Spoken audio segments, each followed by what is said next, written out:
যখন কোনো ব্যক্তি রাজনৈতিক দলের মাধ্যমে নির্বাচন করবেন প্রার্থী, তার দলের বর্তমান প্রধানের ছবি ছাড়া সে অন্য কোনো ছবি ব্যবহার করতে পারবে না, অন্য কারো পুরনো তাদের প্রধান অথবা অন্য কোনো নেতার ছবি ব্যবহার করতে পারবে না। এবং আপনারা একটা পোর্ট্রেট ছবির একটা নীতিমালা এখানে দিয়েছেন, এটা আমরা স্বাগত জানাচ্ছি। কিন্তু আপনাদের প্রথম টেস্টটা শুরু হবে যে, আমি নাম ধরেই বলি, বাংলাদেশ জাতীয়তাবাদী দল বিএনপির বর্তমান প্রধান হচ্ছেন ম্যাডাম বেগম খালেদা জিয়া।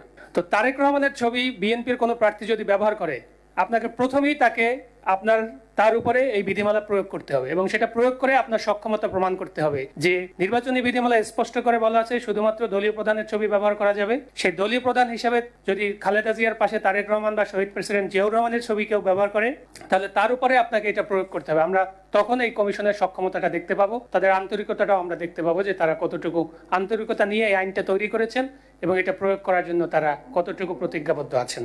এরপরে হচ্ছে যে আপনারা বিলবোর্ডের একটি ব্যবস্থা করেছেন যে বিলবোর্ডের মাধ্যমে প্রচারণা করা যাবে, কিন্তু বিলবোর্ডেও আপনাদের এই আইনের ওভারঅল কাঠামো পড়লে আমরা যেটা বুঝি যে বিলবোর্ডেও চট বা এনভায়রনমেন্ট ফ্রেন্ডলি কোনো একটা উপাদান দিয়ে, কাপড় দিয়ে সেটা হচ্ছে বিলবোর্ডটা স্থাপন করতে হবে। এটা আসলে প্র্যাকটিক্যাল কোনো কথা না। একটা বিলবোর্ডের সাইজ আপনারা নির্ধারণ করে দিয়েছেন, কিন্তু বিলবোর্ডটা যে জায়গায় স্থাপন করা হয় সেখানে প্রচুর বাতাস থাকে, সেখানে আপনি শুধুমাত্র কাপড় দিয়ে এটা স্থাপন করাটা এটা কোনো একটা প্রস্তাবিত কোনো একটা প্র্যাকটিক্যাল কথা না।